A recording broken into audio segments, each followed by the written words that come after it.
Juan Brown from the Blanco Lirio YouTube channel with a special safety announcement. Never walk away from these electric hanger doors when you are opening, and especially when you're closing the doors. The temptation is to hit the down button and just drive away. But on Friday, while I was lowering this hanger door, I walked away from the hanger door briefly, and the hanger door began to hang up on the sides of the hanger.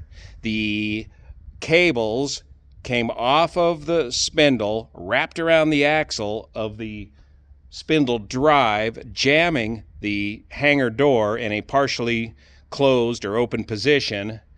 But the electric motor continued to run. It smoked this belt, darn near caught this belt on fire. The circuit breaker did not trip, and I had to run back into the hangar, duck under the door, and manually turn the electric motor off that opens and closes the hangar door. So never walk away from one of these hangar doors until they are fully down and secured.